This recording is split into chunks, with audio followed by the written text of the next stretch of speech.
Good afternoon, everyone, and welcome to Twin Talks here at COP30 in Belém in lovely Brazil, where we're here to explore how Australian capital and know-how can play a role in unlocking the sustainable transition and investment in Southeast Asia. I'd like to start by thanking our hosts here today, the Australian government here in the Australian Pavilion. We are so honoured that you have allowed us this space to have this important conversation today. My name is Amelia Burnett. I'm the Digital Financial Strategies Director at Bentley Systems, where my role looks at the role that technology can play in supporting investment decision-making. Does that sound okay? Okay, from there. I'm going to start by checking if I can be heard at the back. If you're in the back row, we've got it through. Excellent. So my role at Bentley Systems looks at the role that digital technologies can play in supporting data-driven decision-making across the infrastructure investment lifecycle. I come to Bentley after a role with the G20's Global Infrastructure Hub, where I led the work stream on infrastructure technology. So understanding the role that technology can play in improving sustainable, inclusive, and resilient infrastructure has been a purpose at the core of my work for the last decade. We're very excited to be hosting this event in partnership with the Lucetia Group. Lucetia Group are an Australian-led organisation who work on the ground in Southeast Asia with partners to support the energy transition. And this is the first in a three-part series together with the Lucetia Group here in Belém, followed by events in Sydney and Singapore, where we will be really focusing on the work of the Australian institutional investors, and partners in the region in supporting the energy transition, which will all feed into a report to be launched in advance of COP31 next year. So let's have a look at the challenge we're looking at here today. Energy use in Southeast Asia is expected to double by 2050.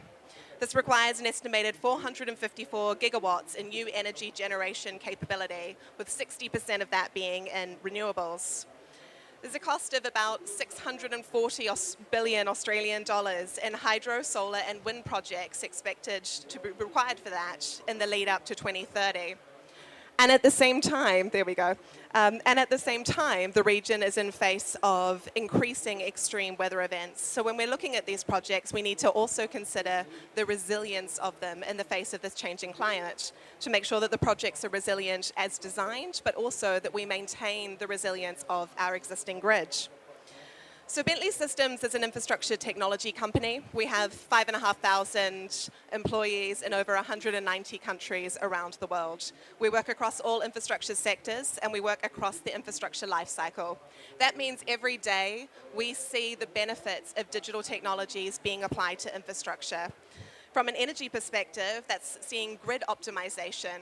It's allowing asset owners to understand and model how their system and their assets will cope in changing weather events. What would be the impact of flooding across the system and where those interconnections are. From an investor perspective, that's really around understanding is having access to the right information at the right time to support decision making. It could be for reinsurance, it could be for supporting monitoring or accreditation against different infrastructure labels and frameworks that are being developed to mobilize sustainable infrastructure. It's really around playing a supporting role in the transition. So when we're seeing benefits every day, why are we not seeing these technologies and solutions and innovations being deployed at scale? Well, as I mentioned, prior to my time at Bentley, at the Global Infrastructure Hub, I got to look at this issue in real detail when pulling together the G20 blueprint for scaling up infratech, in which we really found that at the core of it is that the infrastructure ecosystem, the project developers, project finance, insurance, policymakers, and technology companies were working in a fragmented ecosystem, not being aware of each other's challenges and opportunities, and that there was a real need for increased dialogue, which is why we're absolutely delighted with this session today to bring together key players in the ecosystem supporting the energy transition in Southeast Asia to have a dialogue about where the challenges and opportunities lie and the role that Australia can play in supporting this. I'd like to start by welcoming to the stage Mr. Will Nankervis, who is Australia's Ambassador for Climate Change, to share an update on the role the Australian government is playing in supporting the transition. Welcome, Will.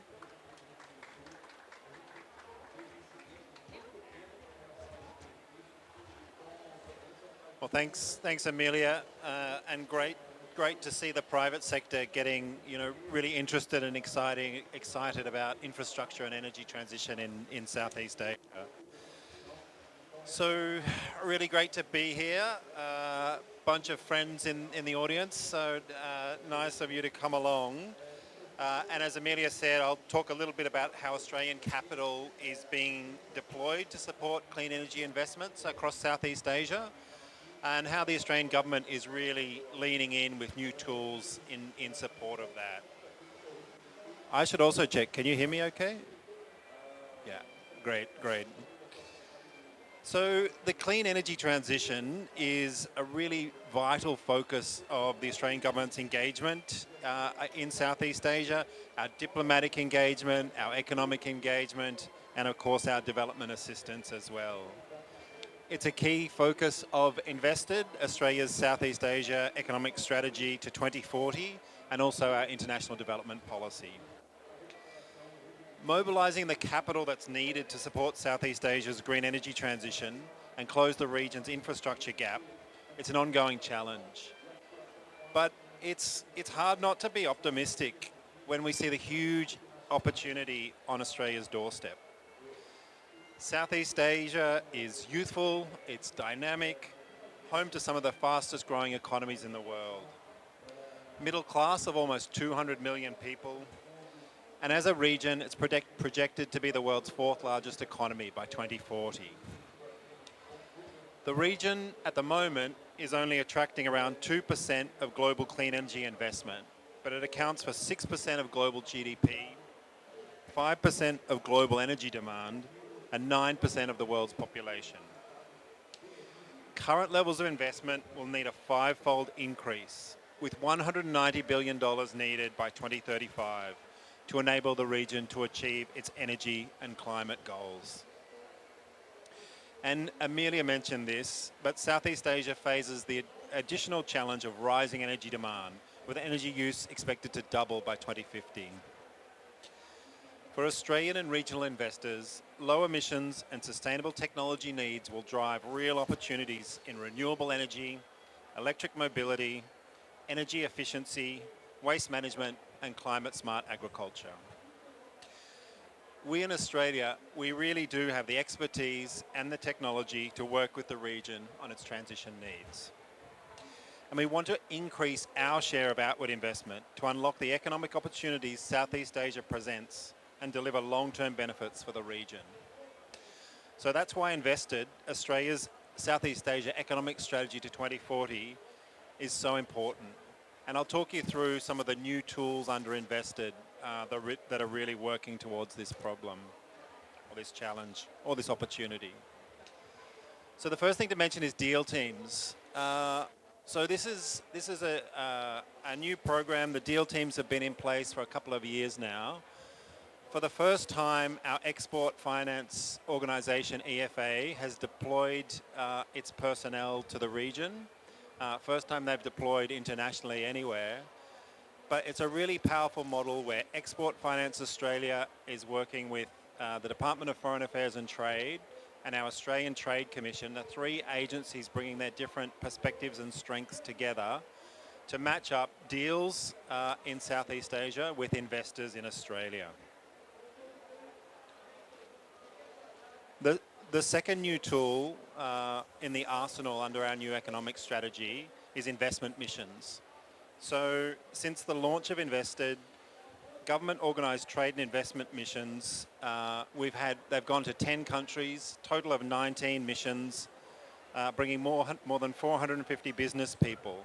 So this is really about raising awareness of the opportunities in Southeast Asia and making sure more prospective Australian investors are seeing these opportunities for themselves on the ground, and getting to know our deal teams and really making those connections, which are going to be so important for decision making long term. And then the third new key tool is the new Southeast Asia Investment Financing Facility, which is managed by Investment Finance Australia. So this is designed to support Australian businesses to expand by providing loans, guarantees, equity and insurance for projects, particularly in support of the region's clean energy transition and infrastructure development needs. It's made a number of investments now. A few of you would have heard Prime Minister Albanese announce some in the margins of the ASEAN Summit in Kuala Lumpur last month. The first was in Singapore's Financing Asia's Transition Partnership Initiative to support clean energy and sustainable infrastructure development across the region. That investment's going to be used to finance projects, crowding commercial capital, and create opportunities for Australian exporters in Southeast Asia. The last two were announced last month, as I mentioned. A $175 million equity investment into IFM Investors Asia Pacific Fund to support its expansion into Southeast Asia by providing loans to infrastructure, telecommunications, logistics, and renewable energy projects. And the last was an equity investment, $77 million, into a new fund by Australian infrastructure specialist Plenary to finance public-private partnership infrastructure projects in transport, healthcare, and education. So we think these equity investments into funds are a really market-responsive mechanism to boost Australian private investment in Southeast Asia in line with the objectives of Invested. Because despite the opportunities that are so clearly there and all the statistics about economic growth, etc., we continue to hear that Australian investors are cautious about entering emerging markets, including in Southeast Asia. Australian investors need to build their internal capability to assess and manage transactions in the region. They need to develop a deeper understanding of Australian market dynamics, typically through an in-market presence. Now that costs a lot of money and it can take a long time to yield results. So that's where our new deal teams come in. That's where the investment missions come in, but also where funds come in. So the Australian government can play an important role in mobilising additional capital and accelerating investment by supporting investor exposure to the region through these new funds. They can allow investors, including superannuation funds, to enter and build their presence in the market. So they can help develop pipelines of opportunities in priority sectors.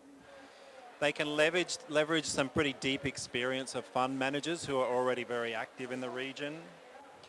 They can diversify exposure across a fund's project pipeline and provide an opportunity to make co-investments into Australian corporates who are seeking to expand in the region. And they can risk through sharing the spread of projects and sharing risk with other investors. So just a few other ways beyond Invested that the Australian government is working to support energy transition across Southeast Asia. One is through ASEAN, the Association of Southeast Asian Nations. So we're providing support for the ASEAN Centre for Climate Change and also a package to support regional energy policy and ongoing efforts to realise the ASEAN power grid by 2045. We're also working a lot with bilateral partners through technical assistance and other partnerships. So for example, last month we launched a bilateral cross-border electricity trade framework with Singapore to help build business and investor confidence and provide greater power connectivity amongst ASEAN countries. We're deploying concessional finance to support climate projects and attract greater private sector investment. So for example, Australian Development Investments is providing up to $250 million as a catalyst for private impact investment for climate change and gender equality initiatives across the Indo-Pacific. Look, there's so much more we're doing. I've got lots of notes on it, but I think we want to get to the panel pretty quickly. So I won't go on, but maybe just, given that this is COP, maybe just a quick plug for Australia's nationally determined contribution. This is a really ambitious, but we think achievable NDC, 62 to 70% reduction on 2005 levels by 2035. We think that one of the things that this is going to do is help profile Australia's energy transition, the amazing things that are already going on in Australia, things like one in three Australian houses already having rooftop solar, and the trajectory of reduction in fossil fuels and increase in renewable energy into our grid system. One point that I think that is really worth making is that we're very focused on increasing Australian investment into Southeast Asia for the energy transition. There's a lot of Southeast Asian investment coming into Australia for energy transition. There are some sort of great examples of that, but I mention that just to say that this really is a two-way street. It's a shared enterprise with our Southeast Asian partners, and by mobilising that capital, by sharing expertise, deepening cooperation, we really are and have the opportunity to do more of unlocking transformative opportunities, which is great for our economies, great for sustainable growth, and great for addressing climate change in Australia and across Southeast Asia. Thank you.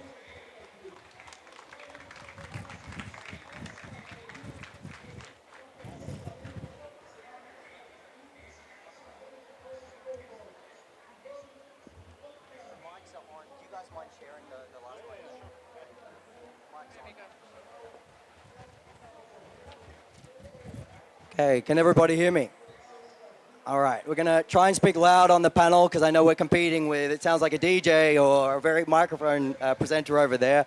So please just raise your hand if you can't hear at any stage and that'll remind us to speak louder. Okay, so everybody, my name is Rory Linehan. As you can see, I'm the Director of Infrastructure Policy Advancement at Bentley Systems. I have been working in and around the infrastructure space for the past 10 years, but I'm particularly thrilled to see the invested strategy come out because I cut my foreign policy chops at DFAT working on Australia's free trade agreements with China, Japan and Korea.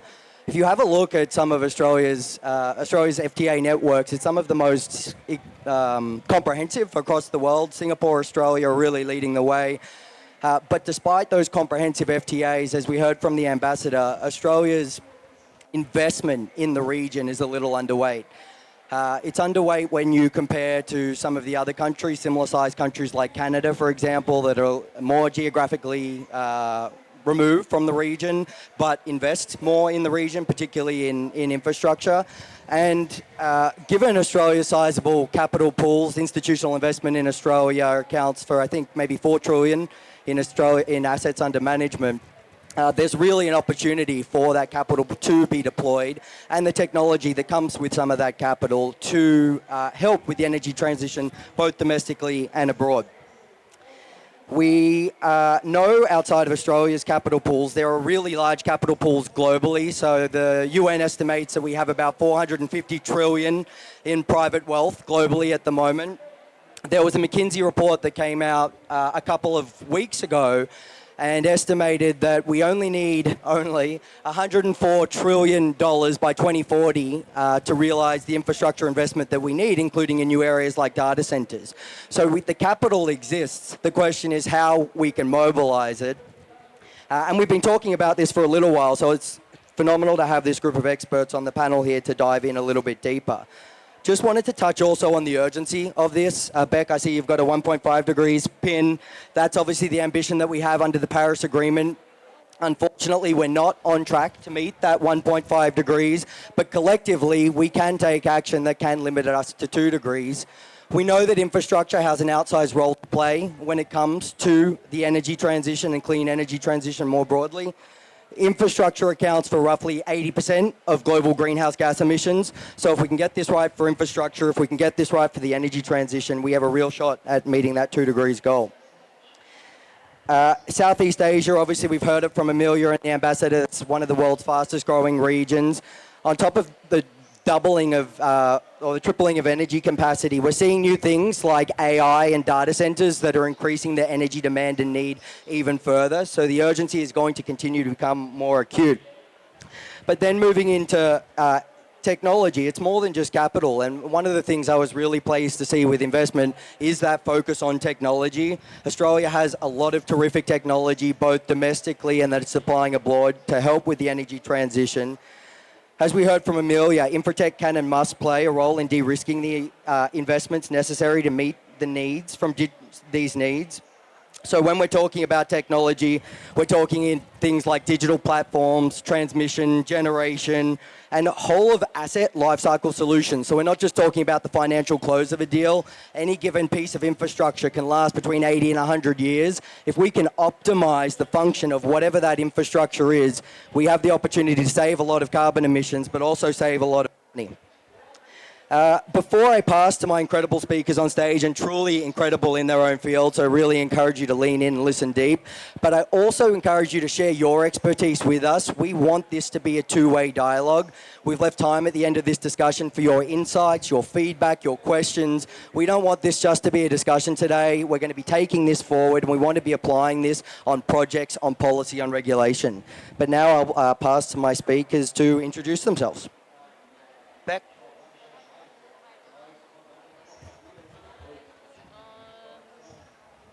Hello, yeah, there we go. Okay. Hi, everybody. Rebecca Mickel-Wright. I'm the CEO of the Investor Group on Climate Change, which covers Australia, New Zealand, but I also sit across the Asia Investor Group on Climate Change, covering the region. So we represent domestic pension funds called superannuation funds in the Australian system, representing nearly 5 trillion in assets under management. But we also bring in international asset managers who represent a collective 35 trillion in assets under management. We have similar members with another pool of about 40 trillion assets under management with Asian investors and international investors focused on the Asia market, not doubling up there. So a massive pool of funds that we're trying to work through their investment policies, processes, asset allocation, facilitating corporate engagement with the companies they're part owners of or assets that they're part owners of, and then working on policy and regulatory engagement with them, and really taking a systemic approach, because we have to take the systemic approach, and that's being increasingly recognised by our members, resourcing up, but it's the only way to accelerate and get the action that we need. Great. Misha. Thank you very much. And thank you also to Bentley Systems and also Australia for hosting this conversation, for all of you to coming here. It's a discussion about Asia, and we're in Brazil, and I think it shows how much we can actually learn from each other. So thanks for everyone showing up, and to Australia for hosting this. My name is Misha Lenz. I'm heading the climate finance team within our private sector operations department in the Asian Development Bank. Some of you might be familiar with us. We are a multilateral development bank investing around $32 billion a year across sectors. In the energy sector specifically, we have invested around $45 billion over the last 10 years. Obviously a very strong focus on Southeast Asia, given the energy transition there. And I'm looking forward to the discussion. Thank you. My name is Philippe Vanhu, CEO of the Private Infrastructure Development Group. Picking up on what Amelia, you were saying at the beginning, we cover the full life cycle of an infrastructure asset in both sub-Saharan Africa, South and Southeast Asia. So patient capital to develop assets, growth equity, debt, and guarantees. Terrific. And Philippe, because you have the microphone, I might start with you. So Private Infrastructure Development Group has decades of experience in financing infrastructure in emerging markets, particularly private finance. As you look to Southeast Asia's accelerating clean energy needs, how is PIDGE positioning itself to build a stronger pipeline of shovel-ready projects? And can you share any notable projects that you're working on at the moment? So picking up on the theme, and again, taking a cue from Amelia, if you think of the life cycle, if I think of 2 or 3 examples that demonstrate what one can do around that life cycle. So we've just launched the Kinetic Climate Transition Fund in Indonesia in partnership with the Indonesia-Australia Climate and Infrastructure Partnership, which means we are going to be deploying equity through this fund and developing early stage projects in the Indonesia market. And for now, this includes, for example, hydros, including mini hydros, in parts of the country that would not necessarily attract investment. If you go then through that life cycle and you think about debt, we recently launched expanded our operations in Southeast Asia, and Export Finance Australia has come into our funding with about $100 million, which is quite significant, because one of the things we're trying to do with our debt fund, which has over 20 years experience, is to expand the presence in the Southeast Asia market, but to reach the mid-cap. So we all think, and people say it's a well-banked market, which it is, Southeast Asia, but when you're coming to second-tier companies that are looking to raise 20, 30, 40, it's not a very well-banked market. And so that is what our debt fund is trying to address. And then finally, on the guarantee side, working in Vietnam, we've been responsible for providing credit wraps on domestic corporate bond issuance for the first ever green bonds in the water sector, in the renewable energy sector. And for me, that's about domestic capital mobilization, which doesn't get spoken much about, but has a critical role to play as we're all talking about capital mobilization. Terrific. Thanks, Philippe. And, I think partnerships are really important, obviously, and I liked how you focused on all of the life cycle with that. As we've moved to the ADB and Misha, as I think of partnerships, ADB has done a really terrific job in creating partnerships in and around the region. And the work that you do particularly sits at the intersection of both those private and public partnerships. So where you sit from in Manila, how ready is Southeast Asia to absorb large-scale private capital and renewables, and what role does the ADB play in turning early-stage concepts into bankable projects? Yeah, thank you very much. First of all, I want to start with a positive note, because I think we have to realize where we came from in Asia. So over the past decade, renewable energy in Asia has actually grown by 900%. It now makes up 50% of global renewable energy capacity, which is obviously massive. And last year alone, we had a 71% increase in renewable energy in Asia. Now, obviously, we need to be mindful that this is not the same across the region. It's driven by China, but also some other more developed countries. And in addition to that, we still have 150 million people in the region without access to electricity. So I think we also should not forget that. So there's still a lot of work. Now, we already heard earlier from you, Rory, actually, that the capital is there. If I look at Southeast Asia, ASEAN, the renewable energy resources in the region are actually 40 to 50 times that of the current energy demand, meaning we don't only have finance, we actually also have the renewable energy resources. But there are a few key constraints which are addressed by MDBs, but also by many other players, including bilateral players, as well as private sector. And let me just name three of them very quickly. One is obviously upstream, so on the policy dialogue, regulatory environment. I think there we particularly talk about energy procurement. We talk about fossil fuel subsidies and the discussion on those topics. And of course, regulatory environment for private sector participation. Second is a midstream or project preparation. We need more bankable projects. Now, project preparation, therefore, is very important, including solar PPAs, land ownership, rights, etc. And the third one is downstream, and that comes down to the capital. While the capital, in theory, is there, we need to think about how can we actually crowd it into those projects, and what do we need to do that, including concessional finance, as Mr. Ambassador alluded to earlier, but also risk mitigation frameworks, etc. One quick example, because I do sit in the Australian Pavilion, is a project we do, and we heard earlier that private equity plays an important role also in scaling up these projects. Is a project in Indonesia, and it's actually a project with PT TBS, which is the largest electricity provider in the country. Now, they're trying to move away from coal-heavy operations to be actually net zero by 2030. We funded a project with them on electric two-wheelers. Now, there's 148 million two-wheelers in Indonesia. Any guesses on how many of them are electric? 25,000. That's not many. And this project actually dates back to 2019 when we started discussions with the government on Indonesia on the enabling environment for electric vehicles, including charging infrastructure, but also electricity tariffs for charging. And then went into this private sector projects where we worked together with the government of Australia to fund electric vehicles and swapping stations provided by TBS. And the Australians played a big part because they did not only de-risk the technology risk of a relatively early stage technology in that country context, but also we linked that loan to greenhouse gas emission reduction. So a bit like a sustainability linked loan, so it also led to direct improvement and really measurable results. So that's just one of the examples on how we can mobilize more capital into these projects as well. Terrific. And I think those examples are really important for us to understand. We're talking about such high level statistics and needs, and often I think when you're speaking at such a high level, you forget about what it means on the ground. And so having the detailed solutions is really important. So I appreciate Misha and you and Philippe for sharing some of those. It brings me back to the question of sort of scale. And so, Beck, this one comes to you. And, given institutional investors only invests traditionally a small fraction of their portfolio in sustainable development, the OECD report a couple of years ago came out and said it was under 5%.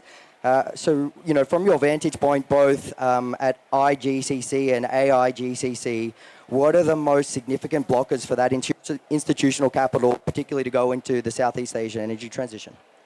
I'll start with maybe, it's even as low as 2% for some Australian super funds, for example. So it's super low allocations to that. So I think it depends where investors' exposures are. So I think where the opportunity is and where most of the work that's being done at the moment with institutional capital is through the public equity markets. So using the public companies and driving that investor demand for decarbonisation and the transition through the companies they're part owners of. So we facilitate this in Australia with about 13 companies, and then in Asia with 33, and then this is part of the Global Climate Action 100 Plus, the largest ever collaborative engagement initiative, and it happens to be on climate as well, with about 500 or 600 investors asking the companies the same questions around decarbonisation. So it's really about driving that institutional demand. That's where investors have the most leverage. They can use, AGM, voting, but sort of equally important, just that engagement and working with companies kind of directly. So I think that's kind of where they're putting most of their work. I think Australian pension funds have particular regulatory constraints around what they can do within their own market. We're seeing, I think, 70% of investment in renewable energy projects in Australia is from international investors. So that's an issue that we're addressing on the Australian side. But in Asia, the story's, I guess, maybe a little bit easier. We're seeing a lot of global asset owners and managers investing in the region, and we're trying to see how they're doing that and what's the enabling environment. I think there's a lot of there's perceived versus real risk in the Asia region, and it's managing for both of those. So I think kind of having bottom-up pilot level investments, quite large scale really, but having to sort of scale up more and demonstration projects is really critical. But now it's how do we do that at even bigger scale? And so, there's obviously real risk like currency, regulatory, lack of, some risk return projects, but even in the team size, how quickly is Asia actually moving? A lot of people in Australian funds don't understand or just haven't got exposure because they've got lots of other things to worry about, how quickly the Asian policy and regulations have changed so dramatically in the last couple of years. Which markets are actually investable? India, Indonesia, Philippines, they're investable now, but maybe only for asset managers, perhaps not for sort of different asset owners. So it's about where they can get exposure. And I think, particularly asset owners, they don't like construction risk. So they're not going to take that risk. So somebody else has to take that risk. So this is where we need to, look at some of the blended finance projects and the different models that can come in, how that can be scaled up, de-risk with the MDBs, is really useful. I think, one thing, all investors, their first priority is their fiduciary duty. They have to get the returns for their clients and their beneficiaries, and then how they do that is secondary, whether it's climate or other mechanisms. So we have to kind of work back from that. And then it goes back to sort of what I alluded to earlier, the policy and regulatory and that sort of systemic approach. And I guess across the two networks, we leverage the engagements we're having with, the Australian policy environment, take that to the region, and we have the same conversations with the Japanese, Korean, Chinese, Indonesian, all of the governments across Asia, and go, okay, how are you doing this? This is what your regional trading partners are doing, and sending a really consistent message from investors within the region, but also bringing that global investor perspective in, and bringing that very consistent message of policy and what policies will create certainty to enable capital flows to scale up. Terrific. Thanks, Beck. And I heard a couple of things there. I think, firstly, really fascinating statistic about Australian institutional capital investing domestically in, or not investing domestically in, the energy transition. And it sounds like there could be an opportunity for some portfolio realignment there and potentially working together on that. Secondly, the question of perceived versus real risk. Amelia and I both worked at the G20 Global Infrastructure Hub, headquartered out of Sydney. We put out a report every year called Infrastructure Monitor. In that report, it measured and analysed private capital flows into infrastructure. The chapter that always hit me the strongest was the default rate. and the rate of defaults was lowest in Africa out of any of the geographic regions in the world. Asia was also similarly low, yet private capital didn't flow as freely into those markets. So I think we do have a question around perception versus reality. And then back to the kind of public equity markets, I think we've heard it from everybody today about that being an opportunity for us to get some more institutional capital into the market. I want to go back to you, Philippe, and talk a little bit about kind of, the barriers, what's worked and what hasn't in terms of Australia's capital support into the region. So the invested strategy highlights opportunities for super funds to deploy more capital into the region. But from your experiences on the ground, what structures and partnerships could make the region's clean energy infrastructure more attractive to those pension funds, and what barriers such as regulatory or currency risks need to be addressed for these investors to deploy their capital at scale? So if I pick up on the points that both of you just made, perceptions of risk. If I look at the track record of our own debt fund, which has been operating for 22 years in Sub-Saharan Africa, South and Southeast Asia, the fund is rated A2. The implicit rating for the portfolio is about B minus. Therefore, the rating agencies are telling us we should lose 150 to 200 basis points a year. Can anyone guess what the actual loss rate is? Africa, South and Southeast Asia, 10 to 15 basis points. And can anybody tell me what the recovery rates? Higher than Europe at 75% plus. So when I'm speaking to superannuation funds or institutional capital in North America, Europe, they tell me, Philippe, I am making on average 12% return over the past 3 years. What incentive do I have to work my way up to the investment committee to get an allocation for EMDE? There's very little. And then if you talk about the advisors in the industry to those superannuation funds or asset owners, what incentives do they have to push through the MDE envelope if they don't understand it themselves? Because they're going to be pushing that which they know, which is their traditional assets in Australia, in Europe, in North America. So the perception of risk is a real issue, which is being talked about more seriously, but we still have that as a major issue. And from the institutional capital point of view, data availability, data transparency is still missing. So we know the GEMS database is becoming a bit more available, but it covers MDBs and DFIs. It doesn't cover what the private market is doing. So it's not the whole story. And yet if it did, it would be a very compelling reason to invest in those markets. So I'll leave it at that. Yeah, I think that data piece is huge, both in terms of us being able to better understand what the opportunities and challenges are and the reality of what's happening on the ground.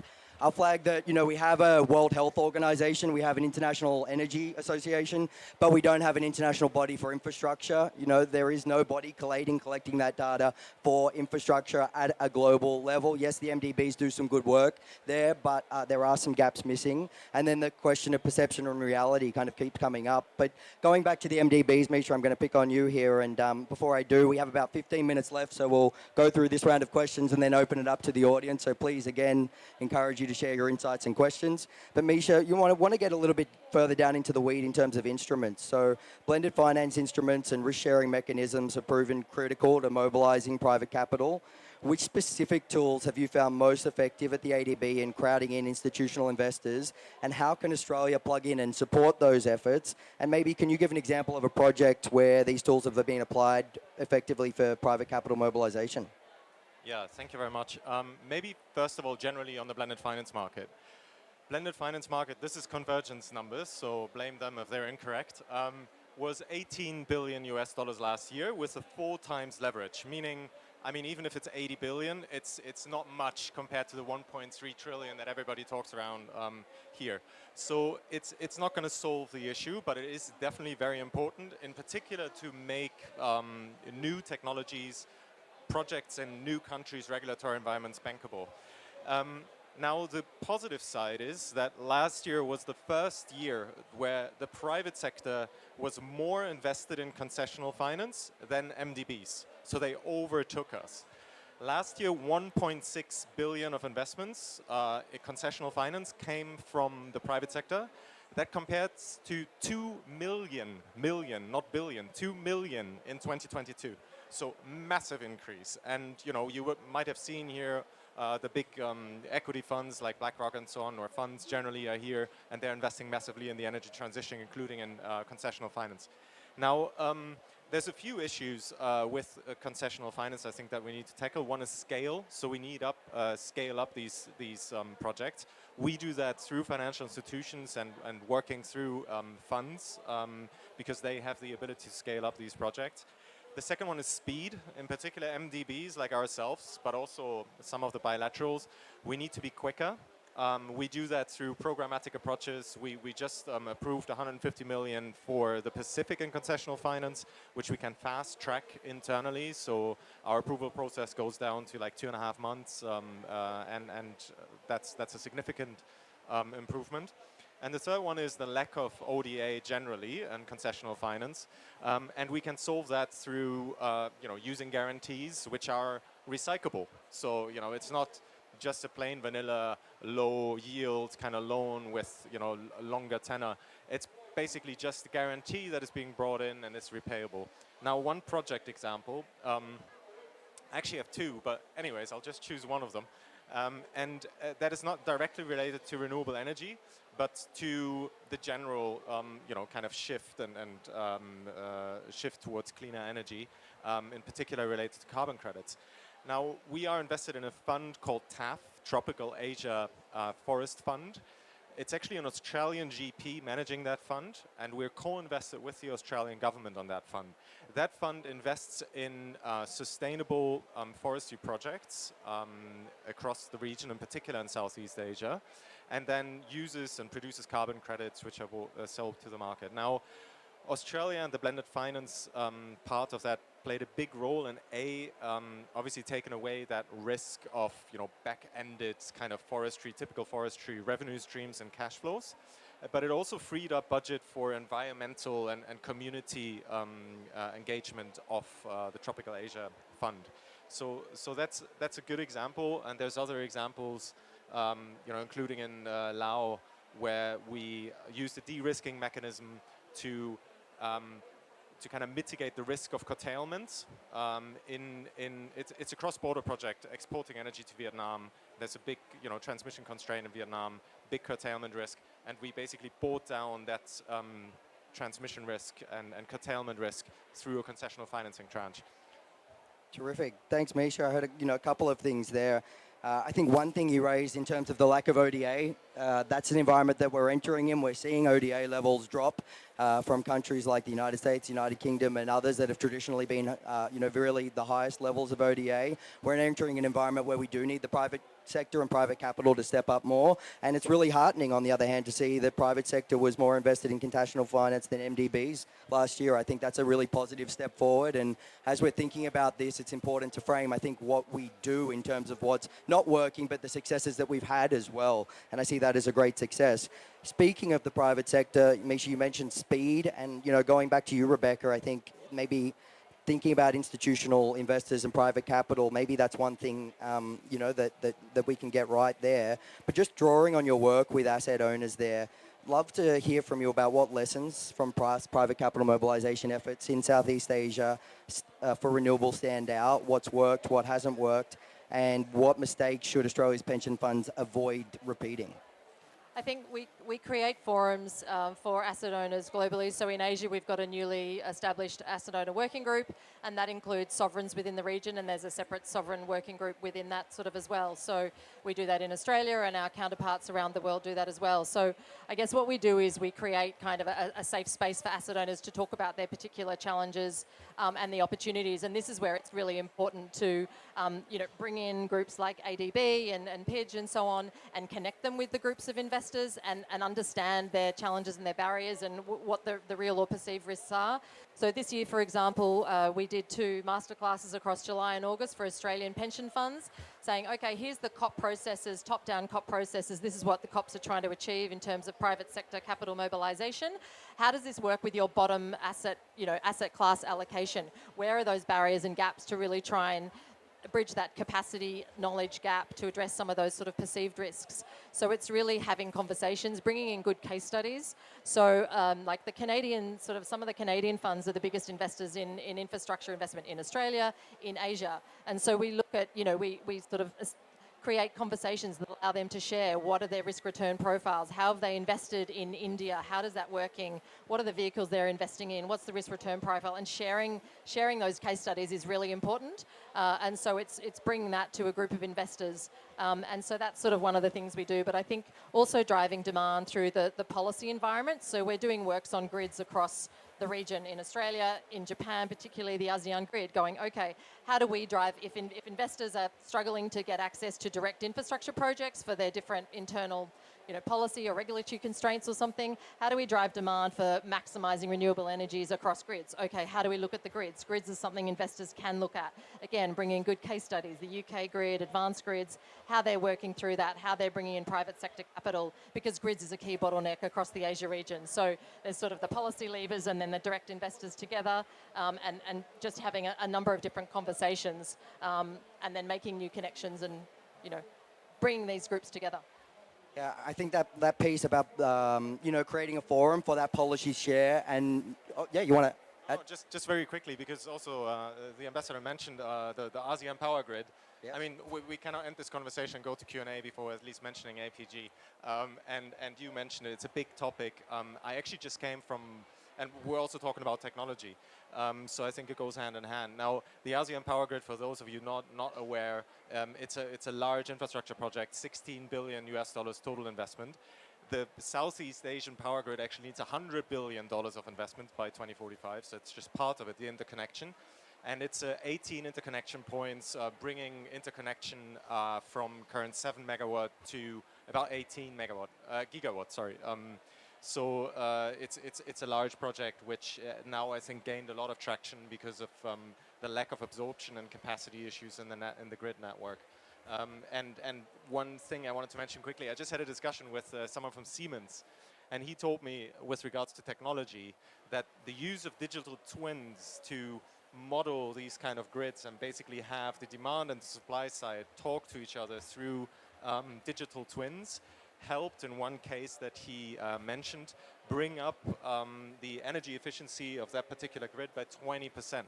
So if you think about 100 billion, 20% of that, it's 20 billion of investments, less, which we need less. So that's another topic where technology really comes into game as well. Terrific, and appreciate you bringing in the technology component. We go to the audience, but I do want to leave time for the audience. We've maybe got like 5 minutes left, so yes, sir, I'll pass the microphone over.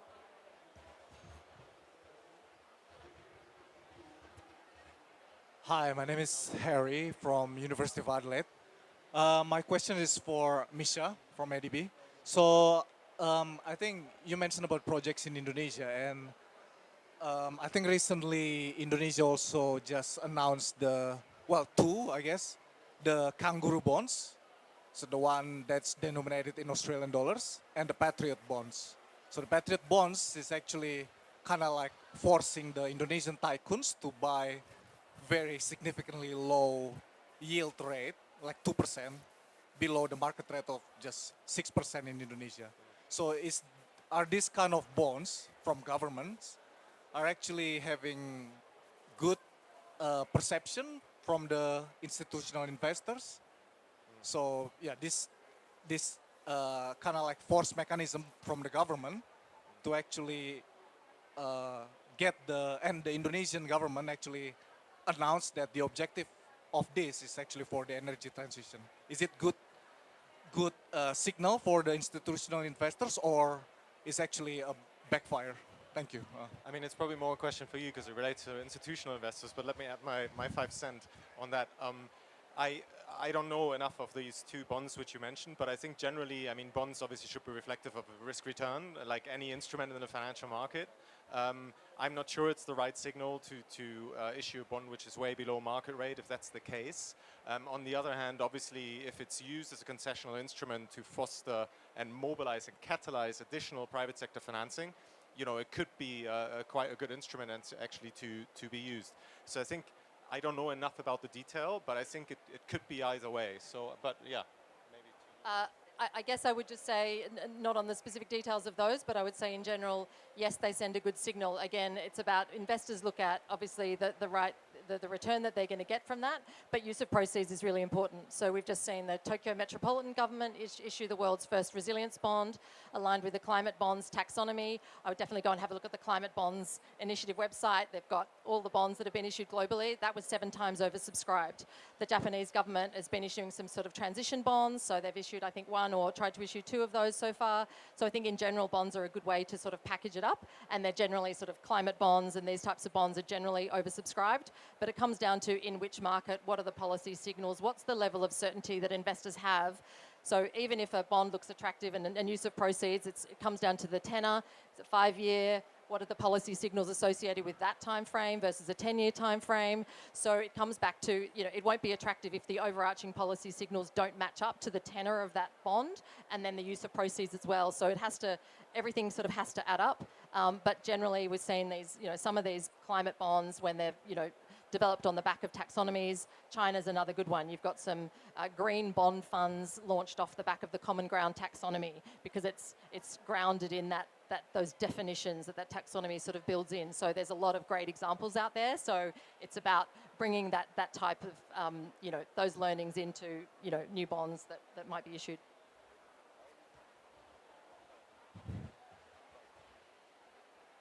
Hello, Nathalie Gaulier from Global Infrastructure Basel. We are running the secretariat of the Fast Info label. So back to the technology, you were talking about digital twins for resilience. We hear resilience a lot here. How do you consider resilience in your investment? We know that it's not a cost, it's actually an investment. And what is the role that Standard play in this consideration for you at the different levels? So MDBs, institutional investors. Thank you. I mean, I might just start by saying we have to factor the resilience into whether it's bonds or products. So this is a nascent but emerging area. There's been a lot of panels on in this stage and other pavilions on sort of resilience and how you build that into infrastructure. I think there's a lot of sort of building up of, whether it's FastP, ADB, these sort of projects and platforms on the mitigation side. We now have to insert the adaptation, the resilience into that as well, and what that co-definition kind of looks like. So we have to do it sort of at the same time. I think it's an emerging area. There's some data gaps. It's a bit of a patchwork of data information and how that comes into materially useful information for investors on the resilience front. But certainly there's a lot of information out there, but we need to kind of, again, have that sort of systemic approach, and how do we build that in everywhere. But I think these guys have a lot to say on that too. We saw each other not too long ago, as you know. So in our case, any single transaction that comes into the system is subject to a lens A&R. If it fails, it doesn't meet. But usually what happens, instead of failing it, we'll work with the developer or the investor to make the necessary changes to meet our A&R test. But since you're asking the question, we could talk about standards and labels, and there are 2 in the market that were launched not that long ago, which we are embracing, because as we discussed in Sao Paulo, having that label for an investor gives it a cachet of respectability, but also it means that quite a number of criteria are being met. And we're seeing in discussing with the market that a project that we've built and is looking to refinance or to exit is going to attract investments with a cheaper financing because it has all those elements in it. So it is an important piece, an increasingly important piece.